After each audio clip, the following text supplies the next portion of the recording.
आज काय सांगू आणि काय नको असं झालं आहे बरं का मला. कारण आज मला एक खूप छान आजी भेटल्या आणि दुसरं म्हणजे श्री अंबाबाई अन्नछत्राचा शोध लावला.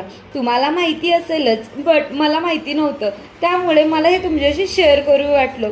आणि मी असं मार्केटिंग कोठे करत होते ना, चला तुम्हाला सांगते. त्यासाठी व्हिडिओ लास्टपर्यंत पहा. सकाळी लवकर उठून आवरून घेतले आणि नाश्ता करून बसला गेलो. नशीब हो नशीबच, गेल्या गेल्या बस भेटली आणि आज बसमध्ये खूप छान आजी भेटल्या. त्यांचं वय जवळजवळ 63 एज असेल, पण अजूनही त्या आम्हाला लाजवती इतक्या भारी त्यांची लाईफ जगत होत्या.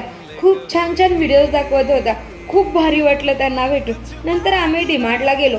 काय घेऊ काय नको असं झालं होतं अक्षरशः. शॉपिंग म्हणजे माझा सर्वात आवडता विषय. कधी 1000च्या वरती बिल गेलं ना, मला समजलं देखील नाही. खूप मोठा सदमा लागला मला. त्यानंतर त्याच सदम्यात पुढे रंकाळा दिसला. मग काय, आमची म्हातारी बोलली चल आपण फिरून येऊ. म्हणल्यावरती आम्ही रंकाळ्याला गेलो. खूप छान छान फोटोज वगैरे क्लिक केले आणि तेथून आम्ही माधवा रोडला गेलो.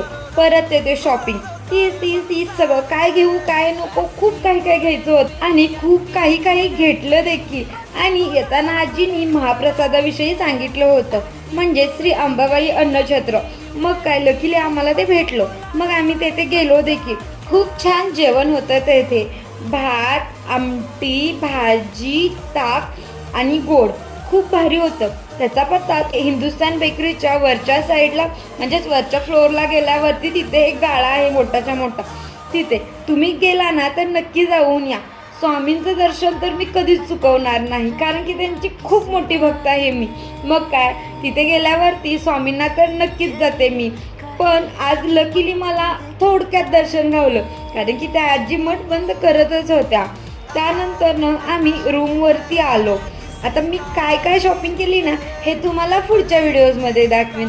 Stay tune, take care, bye.